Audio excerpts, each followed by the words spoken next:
When you're transitioning from a teacher role to a leader role, there are significant implications, and it's very important to approach it thoughtfully. It's imperative to figure out that big goal and then work through how you get there. Today, let's talk about your big goal and how to backward plan and make it happen.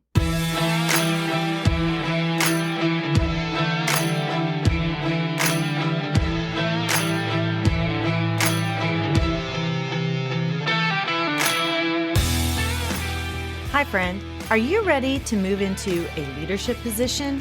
Do you have interests and ambitions that you want to pursue, but feel like you don't know how to take that next step? Maybe you want to start your own coaching or consulting agency. I'm Mel, and I help educators define their career path through correct mindset, knowing your options, and getting prepared for your career transition. I will show you how to level up your leadership skills, share your expertise in a new way, create impact on a larger scale, and put your leadership in motion. As an educator for over 20 years, I started to feel underused and like I had more to give. I knew when the time had come for me to leave the classroom and affect change on a larger level. Now, I'm ready to help you determine where your talents and skills mesh with your passions and interests. Put your leadership in motion and move into that next phase of your educational career journey. Let me help you define your career path by having the right mindset, knowing your options, and getting prepared for that next leadership position. So power up and put your leadership in motion.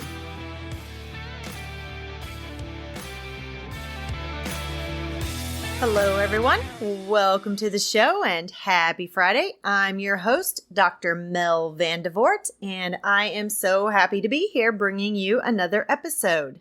When I was a dean of instruction, I taught teachers how to backward plan their lessons. We would set goals and then we would work backward to fill all the gaps and see what they needed to do to make that goal a reality. You can use this same exact strategy when you are planning your career and working to accomplish a goal toward that career. If you're not familiar with backward planning, it's just simply a reverse engineering strategy where you start with your end goal in mind and then you work backward to determine the steps that you need to achieve that goal, which works perfectly when you're thinking about your career goals as well.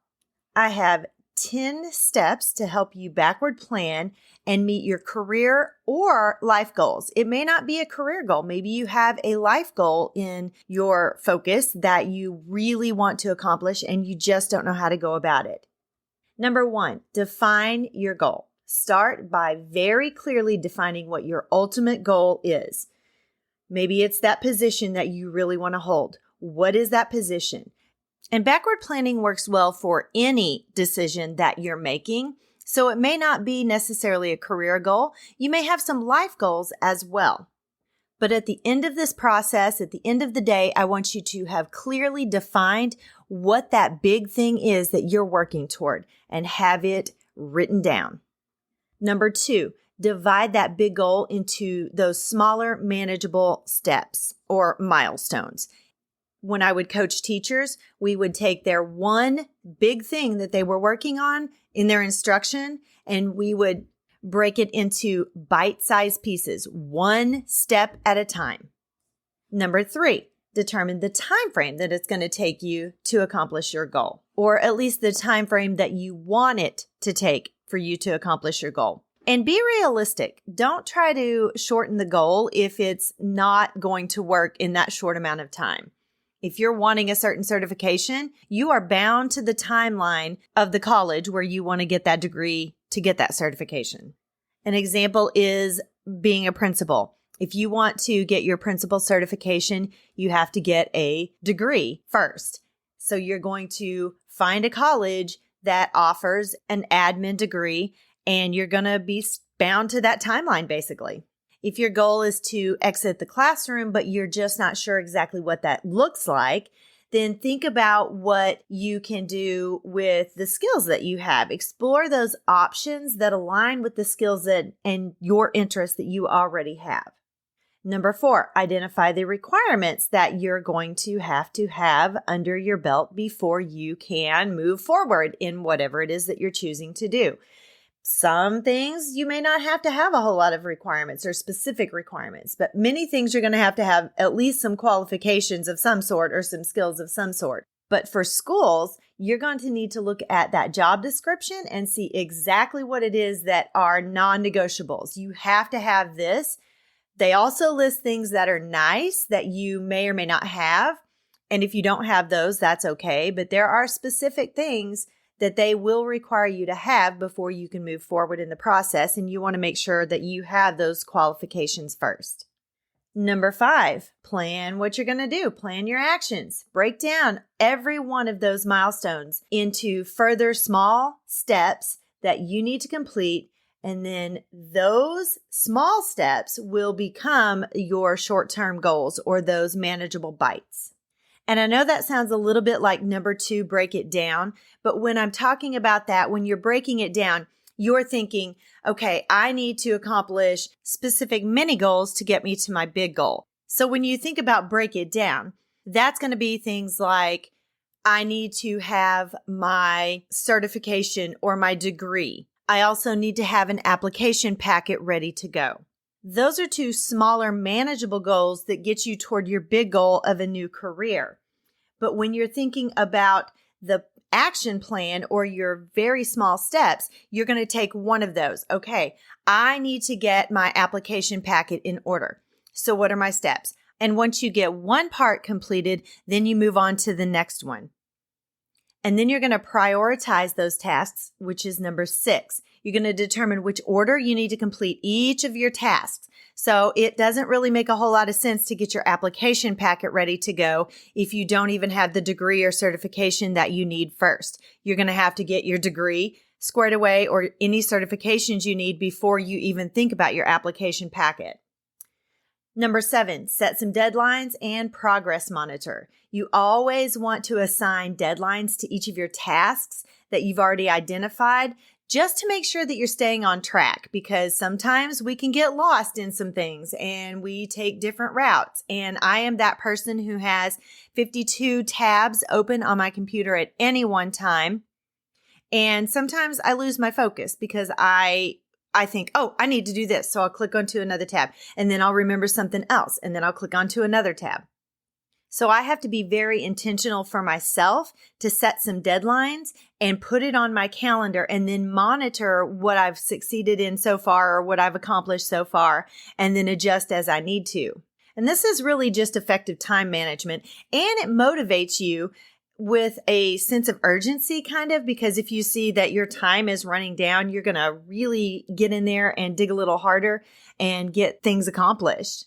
And I'm a little bit competitive, so that's kind of motivating in itself. It's kind of like a beat the clock kind of game. And if you're progress monitoring, you can see if you're ahead of schedule, which means you may have time for a few extra tasks, or if you're behind, you may need to pare down some of those tasks to be a little bit more manageable. Number 8, get some help. I would love to help make your dream a reality, and I can help you completely backward plan your new career and every step that you need to take to make it into a reality and accomplish that big goal that you want to accomplish. We're going to set your goals. We're going to break them down. We're going to create a blueprint, and we're going to get you there as quickly as we can.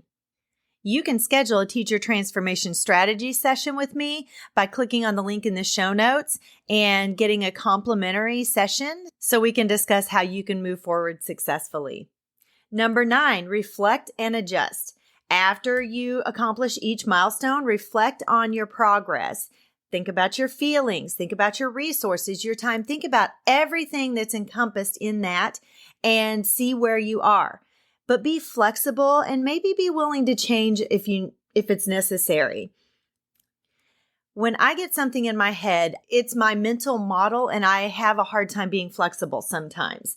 And I've had to be very flexible with my brand and adjust my timeline and my goals more than once, actually.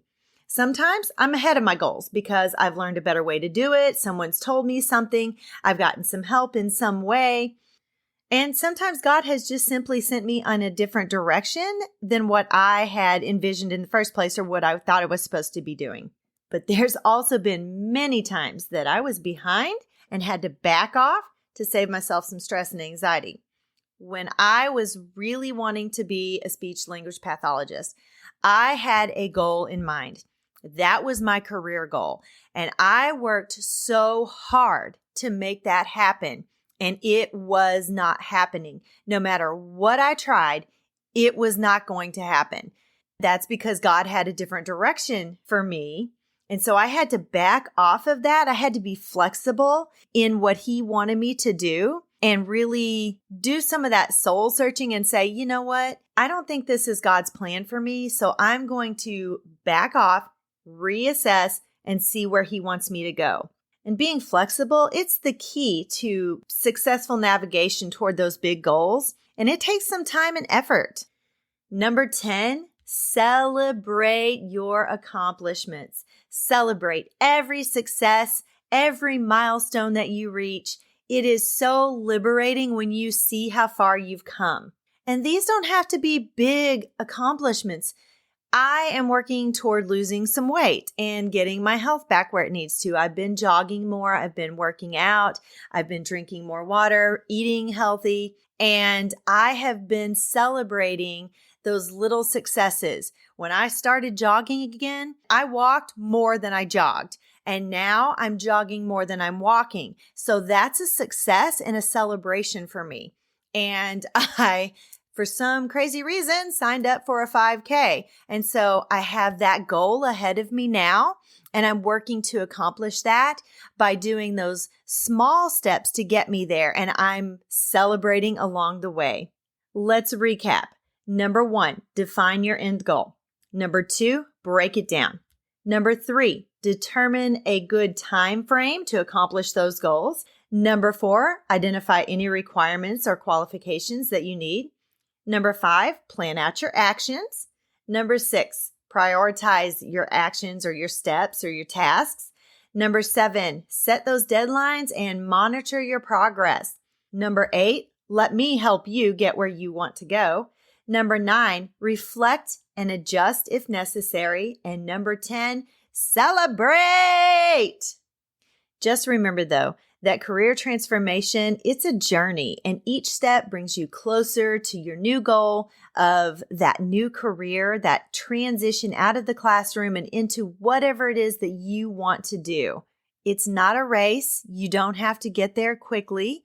The 5K that I signed up for, it's not a race. It was actually, you do it at your own pace whenever you feel like doing it. So I'm not having to feel like I'm competing against other people for this specific goal that I have in mind. You have such valuable experience as a teacher. You have done so many things and learned so many things that can be assets to your new chapter of life. And applying backward planning to your career goal can provide you with the blueprint that you need and the direction that you need to work toward to get there. It can be very overwhelming when you decide that you're ready to transition out of the classroom, and sometimes you just don't know which way to go. So I can help you make this overwhelming process more manageable, and we can break it down and we can make it to where you can succeed and get where you want to go. If you enjoyed any part of today's episode, please hop on over to Apple Podcasts or Apple iTunes and leave me a rating and a review. That way I know that you're enjoying this show and it helps me know which content that you like. And be sure to hit that subscribe button so you never miss an episode. And if you're on Spotify, you can actually give a rating, and hopefully one day they'll make it to where you can actually give a review as well. I hope today's show was a blessing to you as you continue on your path toward that new career that God has in store for your life. May the Lord bless you and keep you. May His face shine upon you and be gracious to you. May the Lord lift you up and give you peace. Bye-bye, my friends.